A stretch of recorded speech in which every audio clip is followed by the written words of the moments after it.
bonjour. Bienvenue à toutes et à tous à cette conférence sur que serait la logistique avec plus de femmes. C'est une conférence qui va être interactive, donc n'hésitez pas à flasher le code pour pouvoir participer, puisqu'il y aura quelques questions pour lesquelles je serai ravie d'avoir votre avis, votre point de vue, qui permettront aussi d'animer la discussion. Donc merci, voilà, connectez-vous et le code restera tout le long. Donc voilà, je veux bien des pouces en l'air, des cœurs. Et vous voyez juste à côté, il y a un petit logo où vous pouvez poser vos questions. Donc ça permet aussi aux personnes qui nous suivent à distance de pouvoir poser leurs questions. Et puis on n'hésitera pas à vous laisser l'opportunité de poser des questions dans la salle, mais aussi regarder ce qui se passe sur l'application. Merci et on va donc démarrer.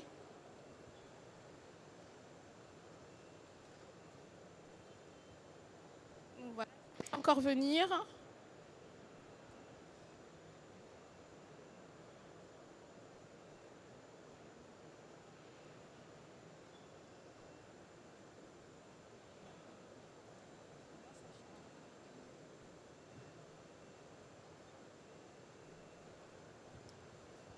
Voilà, donc bienvenue pour cette conférence table ronde. Donc je suis ravie d'accueillir 6 femmes lumineuses, audacieuses, qui ont osé ouvrir la porte du secteur du transport et la logistique et de la supply chain, parce que je crois que c'est une porte qui n'est pas forcément ouverte régulièrement et facilement par les femmes, et on va donc l'évoquer par le parcours de chacune.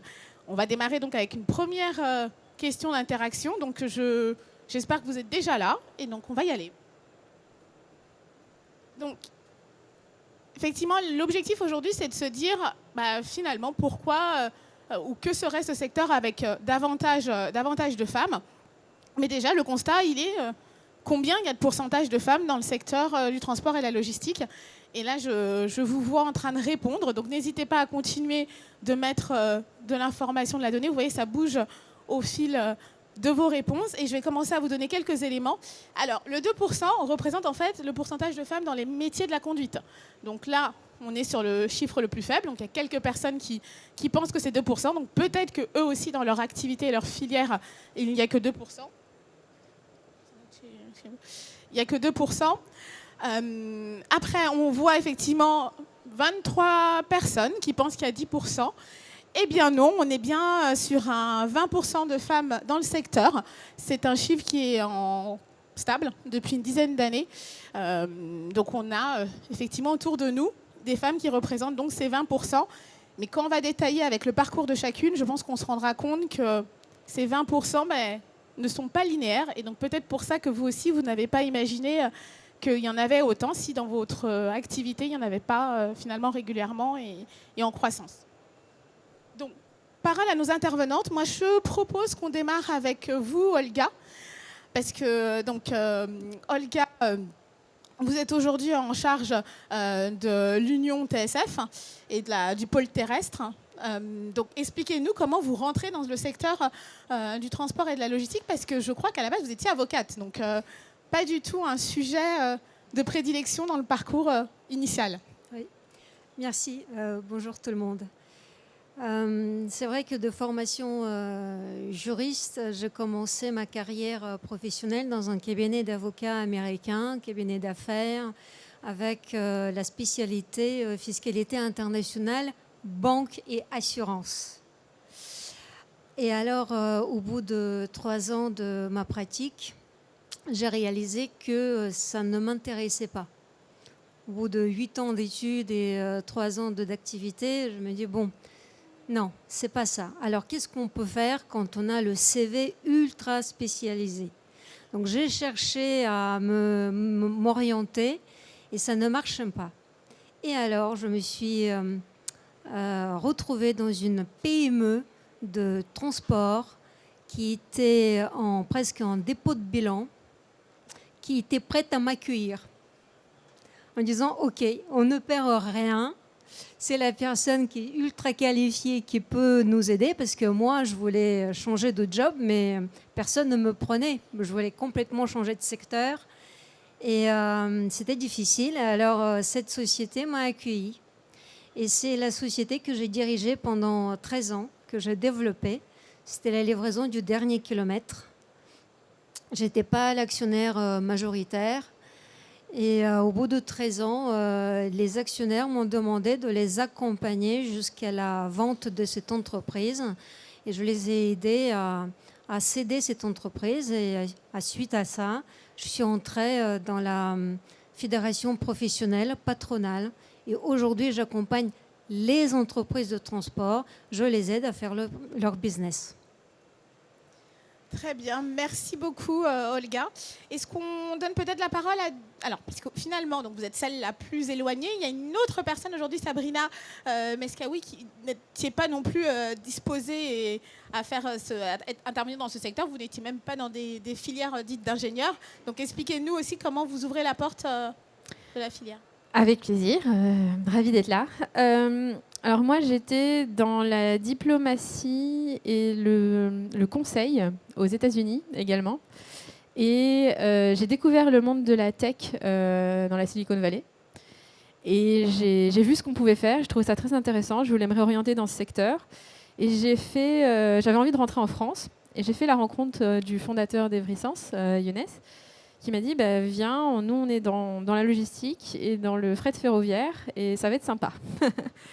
et du coup c'était une petite transformation quand même par rapport au milieu dans lequel j'étais avant, parce qu'il y a une triple casquette quand même en tant que femme qui était un peu difficile à prendre. La première c'était la partie plutôt commerciale dans un monde très masculin.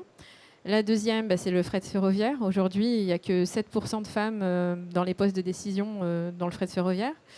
Et la troisième, c'est le domaine de la tech. Là, on parle beaucoup de la French Tech et de la Startup Nation en France, mais on n'a que 14 femmes CEO des plus grosses startups en France sur 120 aussi. Donc il y a des vrais challenges là-dessus, mais je ne le regrette pas. Et je trouve ça très intéressant d'être arrivée dans ce domaine-là. C'est vraiment une passion aujourd'hui. Merci Agathe.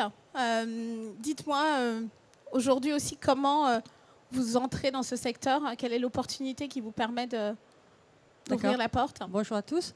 Donc, moi, j'ai une formation d'ingénieur en électricité, donc assez technique et assez masculin aussi. Je pense que dans notre promo sur 180, on devait être 4 filles.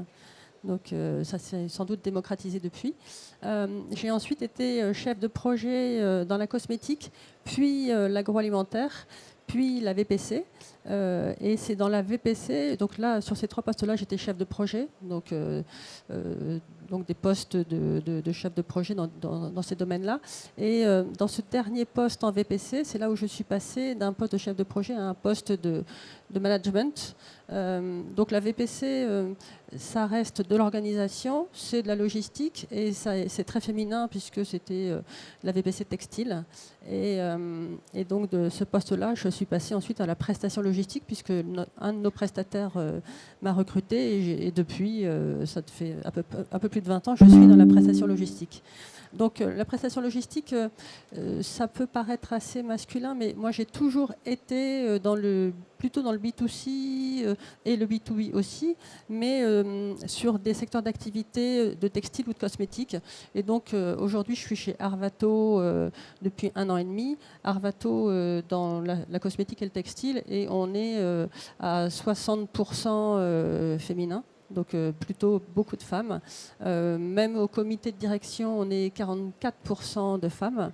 Voilà. Et sur le terrain, il y a plutôt 70% de femmes. Et dans les fonctions support, on est à 45% de femmes. Donc voilà, quand même, on relève la moyenne nationale de la féminité dans ces métiers-là.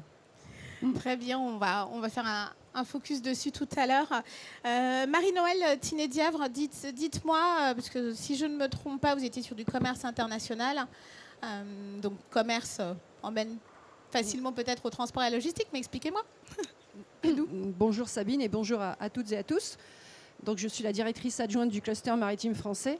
Et effectivement, au départ, le parcours, c'est mes études en commerce international. Donc j'ai eu un DESS commerce international à Paris 12. Donc je voulais l'international. C'était, je dirais, mon objectif dans la vie professionnelle. Je visais l'international.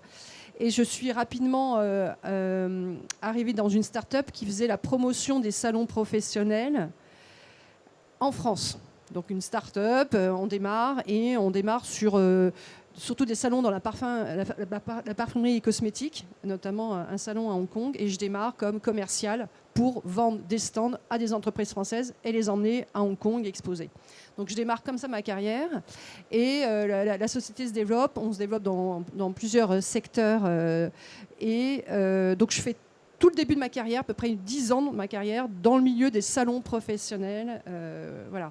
Et puis, à un moment donné, je passe donc de la société, je dirais, privée à Business France en 2002. Et je deviens chef de projet, notamment, non plus dans la parfumerie cosmétique, de salon, dans l'industrie et du transport. Et à l'occasion d'une opération, en fait, je fais connaissance d'une association qui faisait la promotion des technologies en matière de sécurité maritime. Je monte un projet avec eux. On faisait venir une délégation de mémoire, ça devait être des pays du Moyen-Orient en France, pour leur montrer tout le savoir-faire français en matière de sécurité maritime. Et il se trouve qu'à ce moment-là, j'avais pris un CDD. Ce CDD se termine. Et je me pose la question, qu'est-ce que je fais après ? Eh bien, en fait, j'ai frappé à la porte de cette association professionnelle, et il se trouve que le hasard faisait bien les choses. Le délégué général cherchait quelqu'un pour le remplacer. Et comme on venait de travailler pendant des mois ensemble, il m'a dit, mais bien sûr, voilà. Et donc, on a fait affaire, et je suis rentrée donc dans le maritime, par la sécurité maritime, par cette association. Et ensuite, il se trouve que 2 ans après, j'ai intégré le GICAN, qui est le groupement industrie et des activités navales. L'industrie navale est représentée par le GICAN. Et parallèlement à ça, se crée le cluster maritime français. Donc ça date donc, de 2006. Et moi, je suis arrivée au cluster maritime français donc en 2007. Et donc là, de la sécurité maritime au cluster, eh bien, on embrasse toutes les activités de l'économie maritime. On est le promoteur de l'économie maritime et de tous ces acteurs. J'ai démarré, il y avait 45 entités membres, il y en a 470, on approche même bientôt maintenant, je pense, à la fin de l'année, je pense qu'on va avoir 500 entités membres. Donc voilà, donc j'ai ensuite, vous voyez, pratiquement depuis 20 ans, je suis dans ce domaine maritime qui est passionnant. Donc je n'étais pas du tout prédestinée à rentrer dans le maritime. Ça, c'est important parce qu'autour de moi, je baigne avec des gens qui, effectivement, sont des marins parce qu'ils ont fait soit l'école de la marine marchande, soit l'école navale, soit ce sont des ingénieurs de l'ENSTA. Voilà, on a beaucoup d'ingénieurs dans le monde maritime, beaucoup de marins, évidemment, reconvertis aussi. Mais on touche toutes les activités maritimes et portuaires, navales, énergie marine renouvelable, c'est très, très large. Et je n'étais pas, en fait, au départ, prédestinée à cela, mais ça n'empêche que je peux faire carrière, je peux le dire aujourd'hui. Très bien, merci. Et puis il nous reste deux femmes qui n'ont pas encore pris la parole, qui pour moi sont celles qui étaient déjà sur le chemin du secteur et qui ont finalement été devant la porte, donc sont rentrées naturellement. Donc on vous laisse la parole, Madame Flottard, alors. Oui, bonjour à tous. Moi, effectivement, je vais arriver un peu par hasard finalement dans ce domaine, mais très très rapidement lors de mes études. J'ai la chance à l'époque d'avoir un prof d'université qui... Je me pose pas mal de questions et qui va me dire, en fait, il y a un secteur d'activité qui va être déterminant pour la suite, c'est le transport et la logistique. Donc, je vais faire le choix assez vite de rentrer dans ce domaine-là, alors sur différentes entreprises, et finalement jamais le quitter. Jamais le quitter parce que c'est un domaine passionnant. Donc à la fois, je vais traverser différentes problématiques au sein de la grande distribution, et puis je fais le choix de rejoindre assez jeune une petite structure qui venait de se créer, vraiment spécialisée, un cabinet de conseil dans l'optimisation de flux de transport, où je vais passer à peu près 10 ans à accompagner les entreprises industrielles, distributeurs sur vraiment ces sujets spécifiques de l'optimisation, comment améliorer sa performance transport.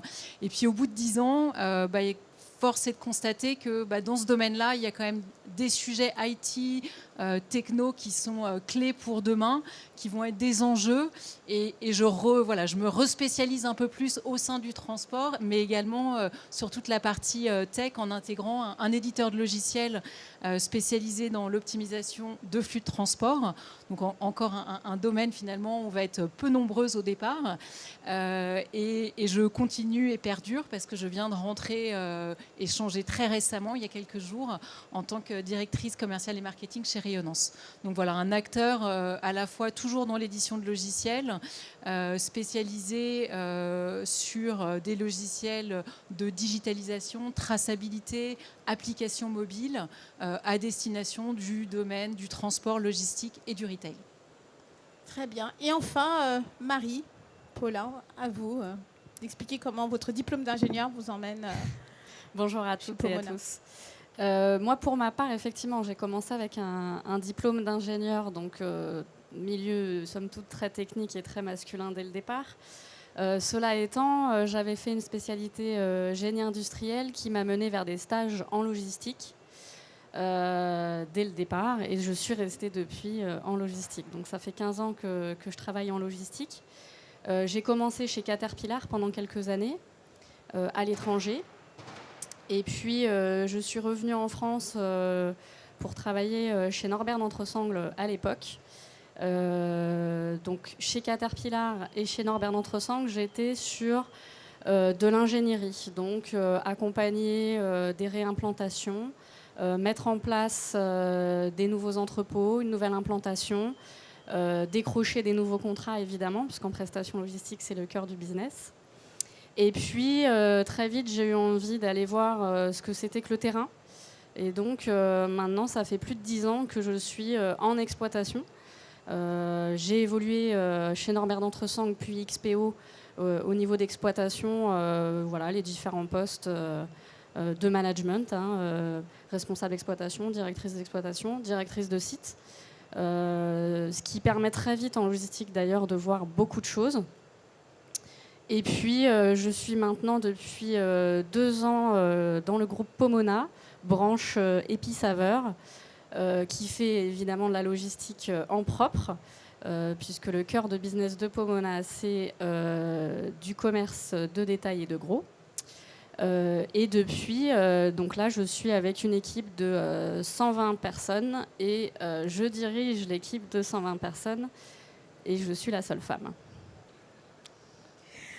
Voilà, donc je vous remercie, mesdames, parce que vous nous avez donné déjà un aperçu de ce que vous vivez dans des entreprises et dans des contextes différents.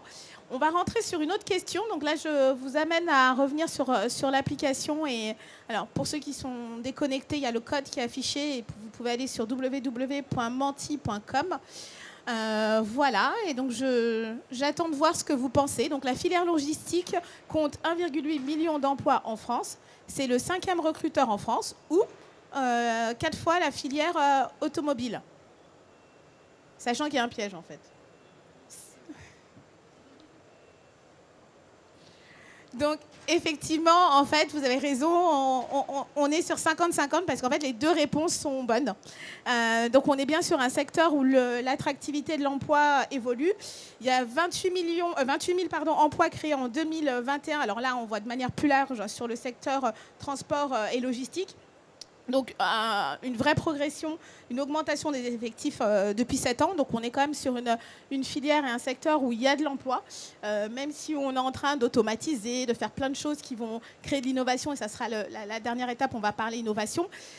Il reste de l'emploi et au contraire, on a aussi besoin que des talents différents puissent aussi répondre aux demandes de recrutement qui sont évoquées. Donc, on va se retourner vers notre panel et nos intervenantes. Aujourd'hui, justement, comment vous faites pour attirer des talents différents? Parce que c'est aussi ça l'objectif, c'est qu'avec les enjeux du secteur, beaucoup de choses sont en train de se transformer. Il y a la décarbonisation qui est le sujet majeur et qui entraîne plein d'activités et plein de chamboulements, des investissements importants. J'ai entendu Olga parler tout à l'heure de prise de poste parce qu'elle avait des compétences justement pour accompagner la santé financière d'une entreprise. Voilà, donc c'est aussi des talents qui sont portés par la diversité de vos parcours, mesdames. Donc racontez-moi, je ne sais pas, peut-être vous, Sabrina, qu'est-ce qui se passe aujourd'hui chez Everysun, sachant qu'on cumule 2 sujets, la tech qui est moins féminisée et le ferroviaire. Oui, 2 sujets très attractifs, ma foi. La tech, l'enjeu qu'on a, c'est de trouver des femmes ingénieurs, développeurs. Ça, on essaie de se rapprocher des écoles et on essaie de montrer l'exemple. Aujourd'hui, la seule femme développeur dans l'équipe, c'est elle, la responsable de l'équipe, par exemple.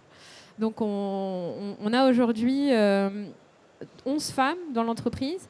Sur les 11, il y en a 5 qui ont un poste de management et qui font partie du coup des directeurs. Et dans notre COMEX, le board est à 50% féminin. Donc on essaie déjà de montrer qu'on est déjà dans cette dynamique. Après, pour répondre à votre question sur l'attractivité, nous, on est en plein dans le sujet de la décarbonation du transport. Notre logo, c'est littéralement décarboner le transport un train à la fois. Et je pense qu'il peut attirer, en tout cas moi, ce qui m'a attiré dans ce métier, c'est le côté très concret.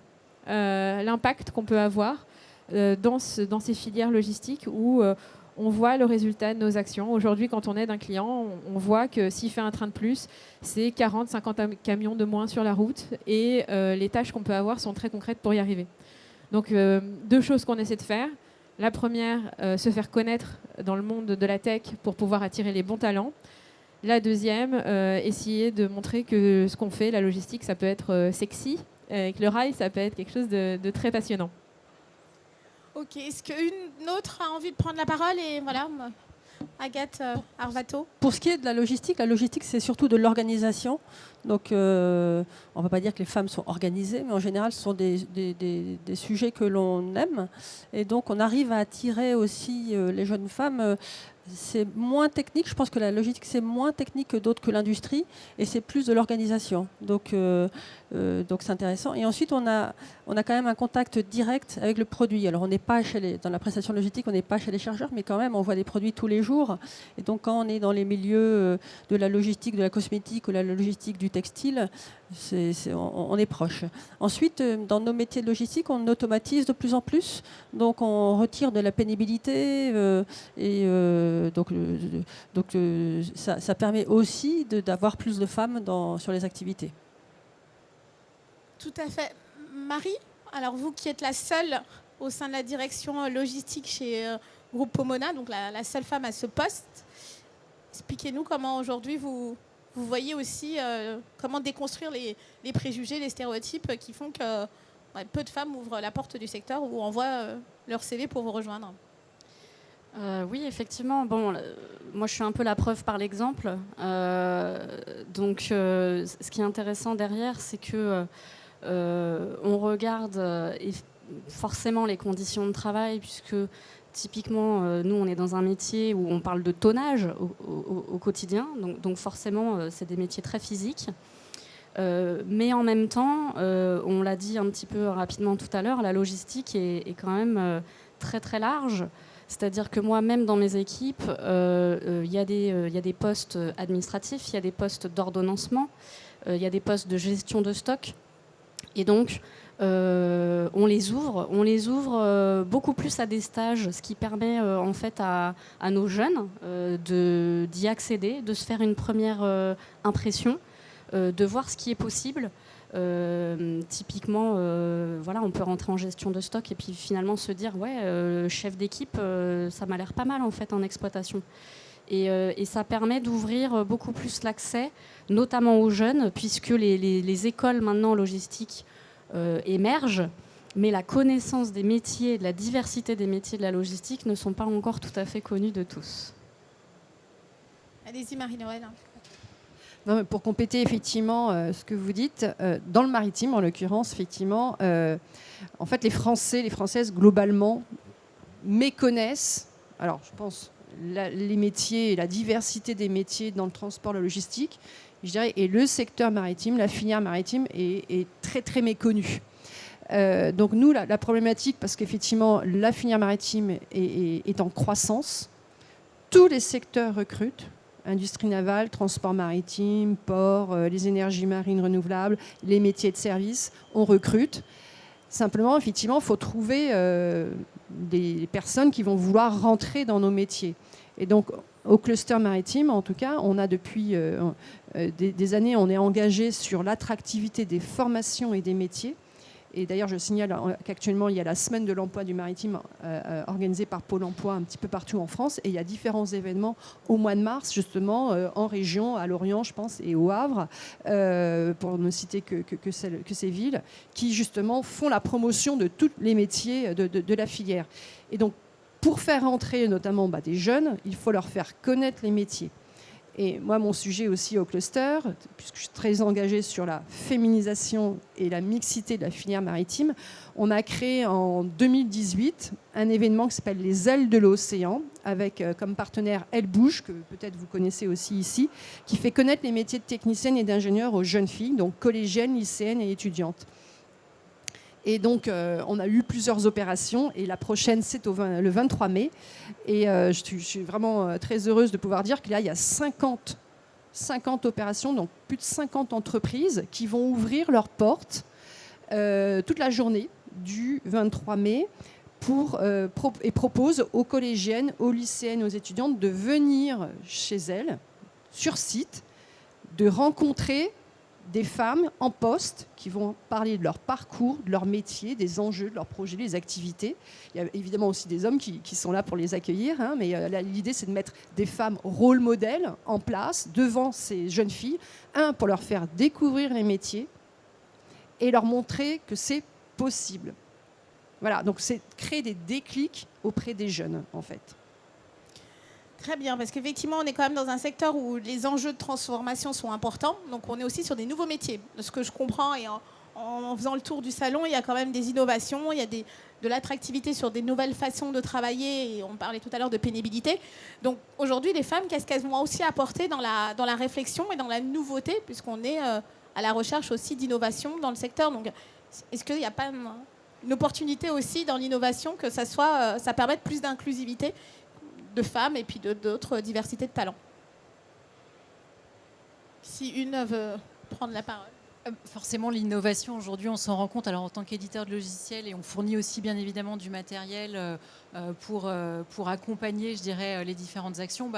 On l'a déjà dit, mais effectivement, on voit une vraie évolution. Et d'un point de vue innovation, toute l'évolution du matériel permet aujourd'hui des femmes de travailler plus facilement en entrepôt. Ça, je pense que c'est un vrai point. Après, on se rend aussi compte, pour rebondir sur le point d'avant, dans l'édition de logiciels, un des enjeux où on était dans des sociétés quand même très techniques, tournées vers la techno, c'est comment est-ce qu'on arrive à ouvrir ces sociétés vers les clients finaux. Donc ça, c'est aussi un réel enjeu aujourd'hui chez les éditeurs de logiciels. Comment être à l'écoute finalement des clients et globalement, moi, pour avoir passé 10 ans dans ce domaine-là, je me suis rendu compte que d'intégrer plus de femmes dans les équipes permettait aussi de créer une complémentarité sur l'ensemble des projets et de réussir à décloisonner les organisations, de réussir à échanger et vraiment être orienté vers ses clients à l'écoute. Et ça a été vraiment possible, je dirais, via la complémentarité hommes-femmes dans les différentes structures que j'ai pu traverser. Donc on parle effectivement de coopération entre les équipes et je vous laisse prendre la parole, Sabrina. C'est comment coopérer davantage entre les différents services, sachant qu'aujourd'hui on est en train de réfléchir de plus en plus à un fonctionnement aussi multimodal et donc qui va emmener à travailler avec différents secteurs et une ouverture d'esprit.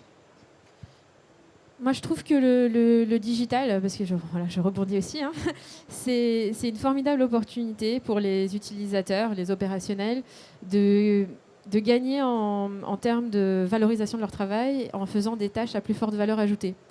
J'ai beaucoup d'utilisatrices féminines, coordinatrices de flux dans le ferroviaire. Bon, il n'y en a pas assez, mais il y en a. Il y a aussi des directrices logistiques. Et aujourd'hui, ça leur permet de gagner du temps dans leur travail pour pouvoir aller avoir des réflexions beaucoup plus stratégiques. Comment je peux faire, au lieu de me dire, je vais copier-coller l'information pour savoir où se trouve le train, il y a du temps qui est libéré pour dire comment je peux optimiser mon plan de transport, comment je peux faire en sorte que mon client soit plus content. Et ça leur donne aussi des opportunités en termes de progression de carrière, parce qu'elles peuvent faire leurs preuves en termes d'initiative et de projet auprès de leur direction. Ce qu'avant, elles ne pouvaient pas nécessairement faire. Et je pense que l'attractivité... je discutais avec une femme dans la logistique, une de mes clientes hier. Quand on discutait de retour sur investissement de la solution, elle m'a dit moi, ce que j'aimerais bien, c'est que le job soit plus attractif pour les femmes, parce que j'aimerais bien recruter, et aujourd'hui, je n'arrive pas parce qu'on a beaucoup de stéréotypes sur le sujet. Et pas que pour les femmes, hein, d'ailleurs. Hein. Mais l'innovation peut permettre de débloquer un certain nombre de choses, je suppose. Très bien. Olga, effectivement, je voulais vous donner la parole sur... parce que je crois que vous avez été enseignante pendant un petit moment. Donc, expliquez-nous comment vous avez présenté aussi le secteur à vos étudiants et étudiantes. J'ai enseigné aux étudiants Bac plus 3, 4 et 5. Et dans mes classes, il y avait la moitié hommes, moitié femmes. Et ce que je pouvais dire sur ce secteur-là, c'est d'abord, c'est un secteur très attachant. Très attachant et très souple, parce que la logistique et le transport nous obligent à cette souplesse, parce qu'il y a toujours des problèmes, si ne pas dire tout le temps. Donc, comment s'adapter ? C'est un secteur qui est au cœur de notre monde, parce que rien n'est possible sans le transport et la logistique. Même si on veut envoyer un courriel immatériel, ce n'est pas possible sans ordinateur ni les câbles pour le faire. Donc c'est un métier vraiment d'avenir. Après, le frein, c'est ce qui a été déjà souligné, l'absence ou plutôt la méconnaissance profonde de ce secteur et toutes ses opportunités. Et donc j'ai envie de même proposer comme une maison de poupée, faire une ouverture à la verticale, ouvrir les entreprises pour montrer qu'à tous les étages, il y a des femmes qui œuvrent à l'intérieur. Et ce n'est pas uniquement cette image extérieure avec un homme dans son camion et un bras, le bras droit qui est bronzé, voilà, bronzé avec une marque de t-shirt. Voilà, c'est pas ça le transport aujourd'hui. C'est pas que ça. Et aussi une autre image. Voyez un tracteur, donc un tracteur qui tire une semi-remorque. Est-ce que vous connaissez le prix de cet engin ? C'est 100 000 €. Et quand je discute avec des ingénieurs, ils disent en termes de complexité électronique, c'est en deuxième position après l'avion. Les camions de demain, les camions, les véhicules électriques, c'est 3 voire 5 fois plus cher. Bon, ça va baisser, hein, mais aujourd'hui, c'est ça le prix. Et c'est de plus en plus facile. C'est-à-dire, c'est d'un confort juste plus qu'un véhicule de luxe. Et quelle femme peut se targuer de jouer avec un véhicule digne d'un super bijou Place Vendôme ? Et avec un trait... voilà. Donc, il faut communiquer, il faut en parler. Et en tant que fédération patronale, et il y en a 3 fédérations, nous avons signé une charte en 2020. C'est la première étape pour mettre en place et suivre les indicateurs de l'égalité homme-femme en termes de rémunération, en termes de formation et en termes de conditions de travail. Et grâce à ça, depuis 2021, les rapports OPTL permettent d'avoir ces indicateurs qui sont aujourd'hui, par exemple, exploités pour préparer cette conférence. Très bien. Effectivement, j'aime beaucoup vos métaphores, chère Olga, parce que c'est assez visible et ça parle facilement à tout le monde. Et justement, dans ce qu'on expliquait aussi par rapport à Arvato, vous êtes une des entreprises où finalement la taille et le poids de vos matériaux à transporter sont faibles, entre guillemets, en tout cas en termes de moins lourds que Marie à côté de moi. Donc vous avez aussi plus facilement de femmes qui ouvrent la porte d'Arvato et de... Oui, donc pour plusieurs raisons. Tout d'abord, on est spécialisé dans le healthcare, la tech et le consumer product, donc surtout la cosmétique et le textile. Donc ce sont des produits attirants, intéressants. Donc Voilà, donc on a pas mal de femmes. Ensuite, ce sont des produits légers. Et puis, en plus de ça, on améliore les conditions de travail par l'automatisation. On a énormément d'automatisme et de systèmes automatisés pour gérer nos entrepôts. Donc, on a des femmes aussi bien en bureau d'études, donc en organisation, bureau d'études d'organisation et bureau d'études techniques, mais aussi sur le terrain, à tous les niveaux de poste. On a cette chance-là, en fait. Très bien. Mais c'est vrai que ce que vous disiez tout à l'heure, c'est que évidemment on est très complémentaires entre les hommes et les femmes et on essaie de fonctionner en transverse dans les différents services et il y a des femmes aussi dans les autres services connexes. Très bien. Un point important à évoquer, donc il y a des nouvelles réglementations qui arrivent, donc les réglementations dites du secteur, les décrets tertiaires, BAC, etc. sont peut-être des réglementations que vous connaissez, mais il y a aussi aujourd'hui la loi Rixain qui a pour objectif de demander aux entreprises avec plus de 1000 salariés et à partir de mars 2026, donc on a un petit peu de temps, d'avoir dans leurs objectifs minimum 30% de femmes et d'hommes, cadres dirigeants ou membres d'instances dirigeantes. Donc il y a quand même on est en train de prendre un chemin où ce n'est plus juste pour nous faire plaisir, entre guillemets, d'avoir des femmes dans les directions. C'est aussi un cadre légal et contractuel. Donc peut-être, Marie-Noëlle, expliquez ce que vous menez comme action aujourd'hui avec Vista, puisque vous êtes aussi présidente de Vista France et vous poussez la féminisation et l'accompagnement de ces dirigeantes. Tout à fait. Merci, Sabine. Alors, en fait, effectivement, je pense que c'est important de dire qu'il y a un cadre légal. Et le cadre légal, il faut quand même voir qu'il ne s'applique pas à toutes les entreprises. Plus de 1000, oui. D'accord. Donc, toutes les entreprises n'ont pas une taille de 1000 personnes. Donc, moi, je pense aussi à celles qui n'ont pas cette taille et qui peuvent avoir besoin de féminiser leur instance de gouvernance. Donc il y a ces entreprises-là, effectivement, et toutes celles qui vont être concernées et qui sont déjà concernées justement par le cadre législatif. Et souvent, en fait, le constat, je pense, dans nos métiers, c'est qu'en fait, les instances de gouvernance sont très peu féminisées, voire, bon, il y a quelques années, elles ne l'étaient pas du tout. Donc les progrès sont timides, je trouve. Il n'y a pas assez de femmes dans les instances de gouvernance. Et côté Vista, donc je préside cette association qui rassemble les femmes à poste à responsabilité dans le secteur maritime.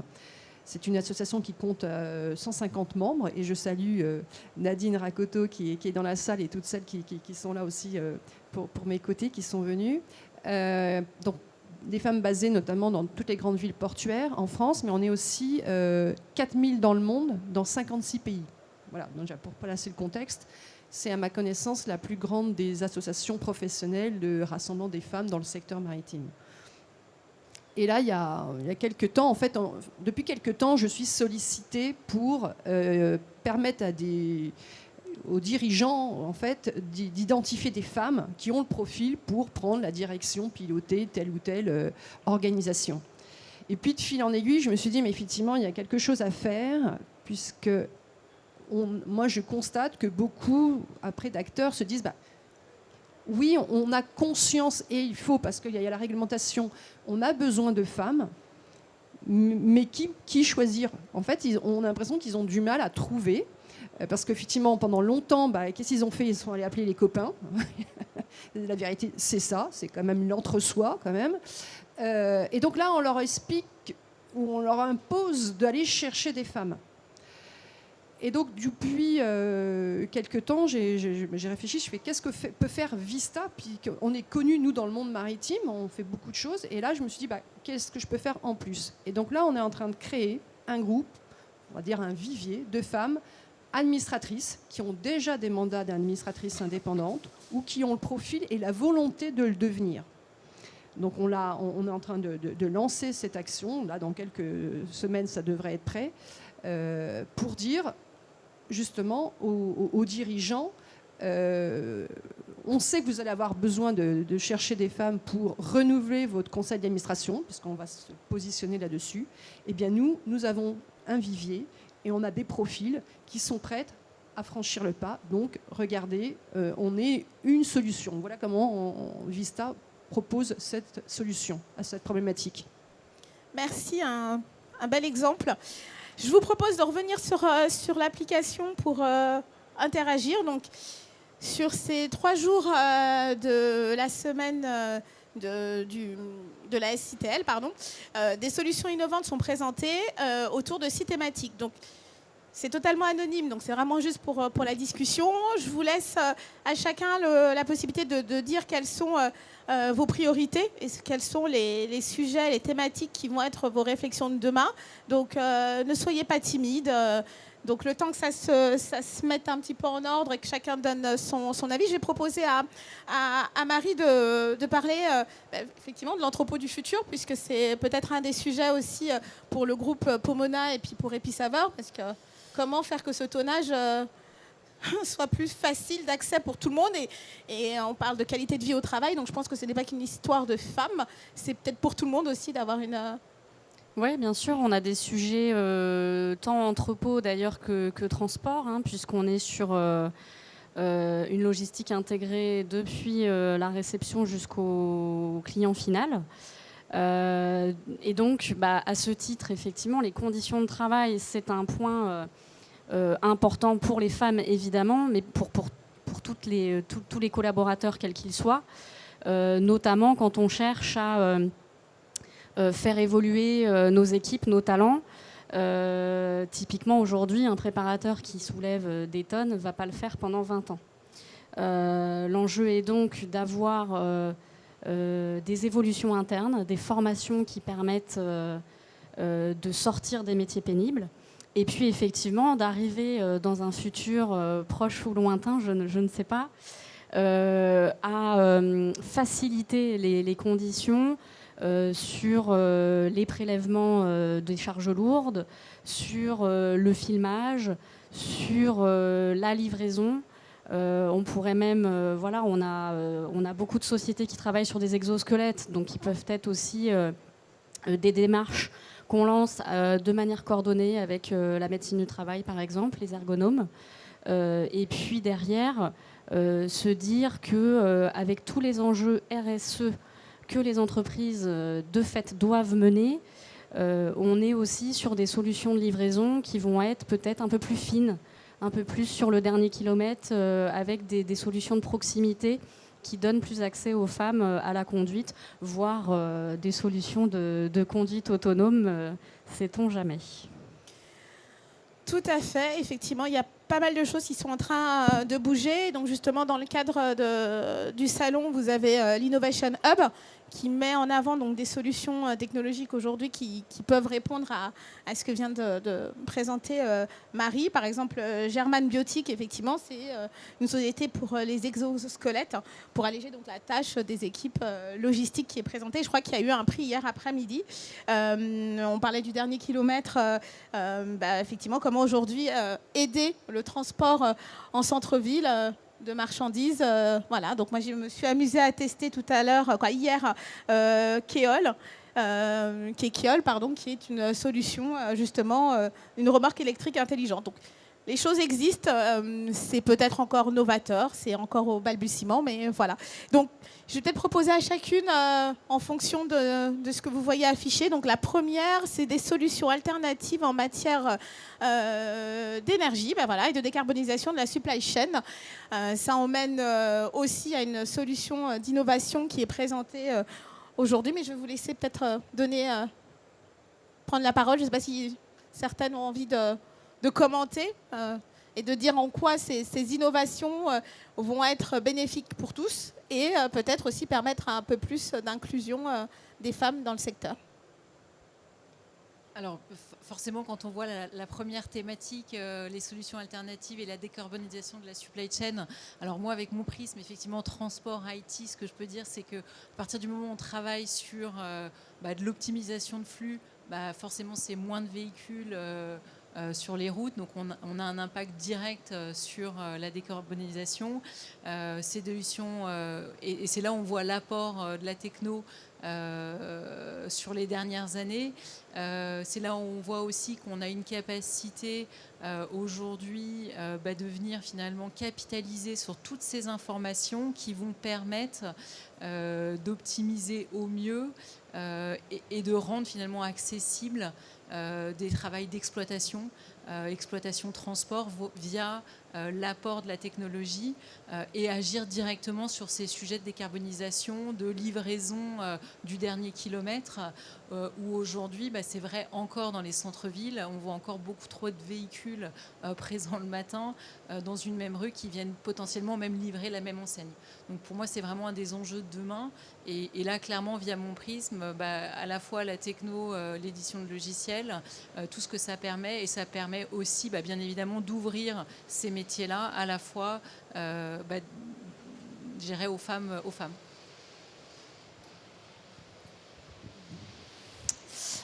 Moi, je me sens plus que concernée par le sujet 4. C'est bien parce qu'il monte. Je pensais qu'il serait pas forcément presque au podium. Donc, c'est pas mal. En fait, c'est un sujet qui devient très important, le report modal, parce qu'on a des ambitions aussi institutionnelles au niveau du Green Deal européen, par exemple, d'avoir un report modal, 30% dans le fret ferroviaire, comme ambition d'ici 2030. C'est un gros sujet. En France, on est à 10%. On était à 9% l'année dernière, donc on progresse quand même. Mais voilà, on a de la marge à rattraper avant d'arriver à 30%. Il y a beaucoup d'initiatives dans le marché qui sont là pour digitaliser. J'ai assisté à une présentation, par exemple, du loueur Hermeva, l'ensemble des loueurs dans les wagons qui travaillent sur un projet de train intelligent, de couplage automatique de wagons. Ça, c'est des choses qui permettraient de réduire la pénibilité pour les opérationnels, les agents de terrain sur les rails. Il y a des solutions comme les nôtres qui permettent de faciliter en termes de productivité, de donner accès à des jobs plus forts en termes de responsabilité. Je pense que c'est un métier d'avenir et le report modal, c'est une problématique passionnante. Je pense qu'on devrait s'y intéresser un petit peu plus et que ça peut ouvrir un certain niveau d'attractivité. On parlait tout à l'heure d'inclusion. Je pense qu'une fois que vous aurez placé des femmes inspirantes dans toutes ces organisations, l'enjeu, ça va être de pouvoir recruter et de pouvoir, à compétences égales, valoriser le travail d'une femme. Moi, j'entends beaucoup de discours sur la discrimination positive. Est-ce qu'il y aura une qualité de travail? Est-ce qu'on ne fait pas ça juste pour un chiffre? Et je ne pense pas. Et si on regarde les entreprises londoniennes cotées en bourse, dont un tiers des dirigeantes sont des femmes, font 10 fois plus de marge en termes de chiffre d'affaires. Donc l'argument économique aussi est là. Oui, parce qu'aujourd'hui, un des enjeux aussi, c'est de trouver l'équilibre entre la compétitivité et la sobriété. Donc il y a un vrai sujet aussi d'alliance entre tout ça pour faire vivre et perdurer le secteur. À vous, Agathe. Donc moi, ce que je voulais dire, c'est qu'il y a quelques années, au SITL, il y avait surtout des logisticiens, des transporteurs et des sociétés qui vendaient des chariots élévateurs présentés par des jolies hôtesses. Et ça, on peut dire que ça a disparu. Là, vous voyez énormément de solutions proposées, des solutions complètement mécanisées comme on a en face de nous, mais des solutions de l'économie de l'usage avec de la location de matériel. Et je trouve ça beaucoup plus riche. Je trouve ça super intéressant et on voit plus de femmes, beaucoup plus qu'il y a quelques années. Donc c'est plutôt un bon signe. Et puis aussi, nous on réfléchit pas mal sur la smart supply chain et la liaison entre tous les acteurs depuis l'aval jusque l'amont et de l'amont à l'aval, et notamment jusqu'aux villes, avec un lien sur les territoires pour être connectés ensemble et favoriser la supply chain. Très bien. Olga, peut-être un mot pour compléter? Je veux peut-être vous amener sur un plan un peu métaphysique. La femme, elle donne la vie. Quoi qu'on ne dise de l'égalité, c'est elle qui transmet. Et la logistique et le transport sont au cœur de la transition et de la survie de notre planète. Et il y a une autre chose aussi qu'on dit, quand la femme, elle veut, Dieu veut. Donc ouvrons les portes aux femmes. Et lorsque la femme, elle veut se faire la place, elle prendra cette place. Et écoutons-la, parce que c'est elle qui est porteuse de l'innovation, parce que déjà, elle est sur un terrain inconnu, méconnu d'elle, et donc forcément, elle apportera des solutions et des idées pour l'avenir. Très bien, très bien. Je propose qu'on commence à regarder les questions justement proposées dans le chat. Voyez-vous un changement du regard des hommes sur les femmes dans la logistique versus il y a quelques années? Qui a envie de répondre Qui veut répondre? Alors, on va laisser Marie et puis après Sabrina. Alors c'est vrai que moi, depuis quelques années, j'ai moins la question. Parce que quand je reçois des équipes ou quand je change de poste et qu'on annonce que c'est une femme qui va prendre le poste, il y a toujours pendant quelques années, j'ai eu la question ah bon, mais c'est une femme, ou j'ai eu des remarques sur les annonces qui étaient faites, ou un fournisseur qui me dit mais comment vous faites pour travailler comme ça avec des hommes. Maintenant, j'ai plus la question. Donc c'est plutôt une bonne chose. Il y a les mentalités qui bougent sur ce sujet et concrètement, il n'y a pas de question à poser. Le sujet, il est sur la compétence, sur le travail commun et notamment sur la diversité des équipes. Très bien. Est-ce que... Et peut-être une vision aussi à l'international, peut-être Sabrina, comme vous avez travaillé à l'international, est-ce que... Oui. J'étais à un événement en Allemagne il y a quelques semaines. Et j'étais speaker. Et pour le coup, je vais à l'événement, on me dit qu'il faut aller au 2e étage. Et au 2e étage, j'arrive et il n'y a que des hommes dans la pièce. C'était un événement assez privé. Alors, il y avait une cinquantaine de personnes. Et j'arrive à l'accueil et je vais vers le café. Et la première personne à qui je parle, un directeur supply chain, il me dit « Ah non, mais vous n'êtes pas dans la bonne salle. Il y a un événement marketing en bas. » Et j'ai dit, ah non, je suis au bon endroit. et ce qui est cool, c'est que dans son regard, il n'était pas... bien sûr, il était un peu choqué, mais il était surtout positivement surpris. Moi, je reçois, en tout cas, je ne sais pas dans les autres secteurs, mais dans le fret ferroviaire, en général, un très bon accueil de la gente masculine. Je pense qu'ils ont envie qu'il y ait plus de jeunes, en général, et qu'il y ait plus de femmes. Et quand on a démarré il y a 5-6 ans, ce n'était pas forcément le cas, en tout cas moi personnellement. Donc plutôt positif de mon côté, même s'il faut du temps encore. Hein. Un autre... Vous voyez, quand on remonte à la Grèce antique, la gynécée, la femme qui était dans la maison, qui était cantonnée à ce rôle-là, et pendant des siècles et des siècles, il est resté parce qu'il n'y avait pas de place. Donc pendant des millénaires, c'était comme ça. Et quand on regarde le progrès accompli depuis juste quelques décennies, ça permet d'anticiper la suite. Donc je suis très optimiste.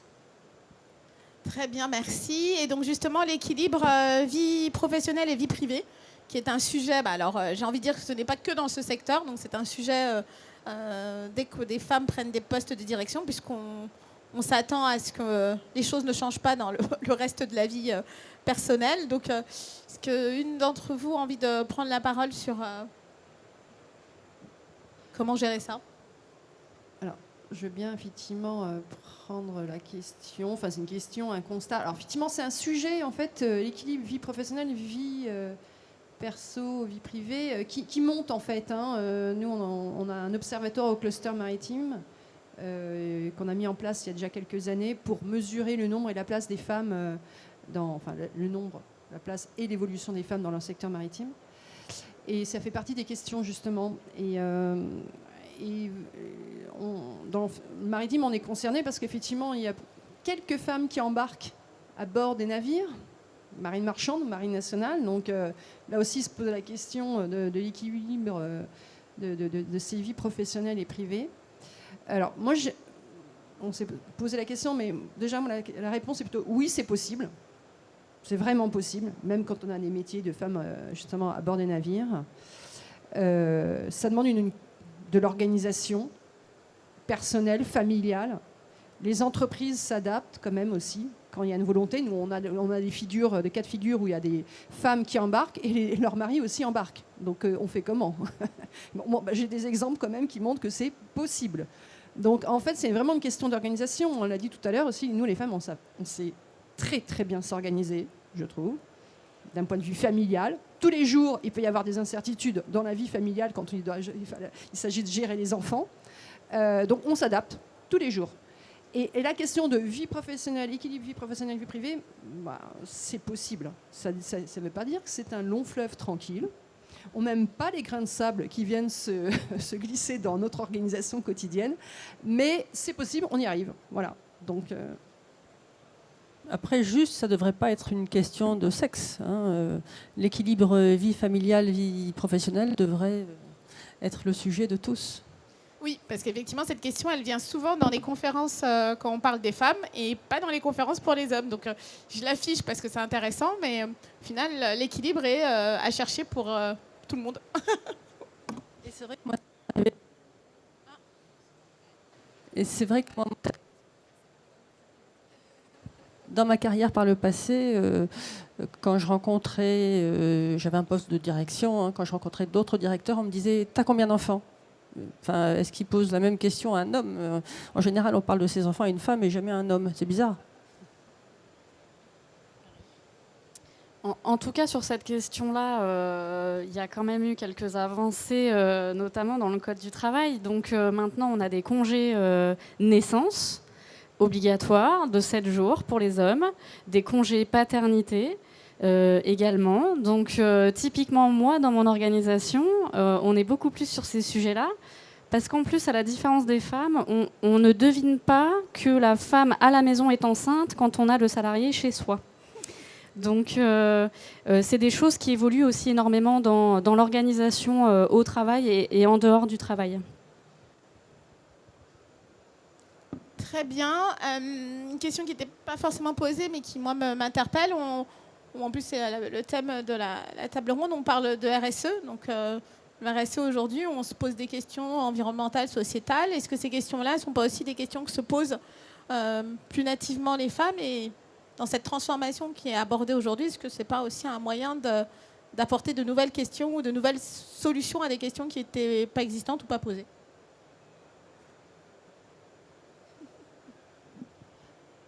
De mon point de vue, en tout cas, les questions RSE, j'ai l'impression qu'elles sont davantage considérées par les femmes.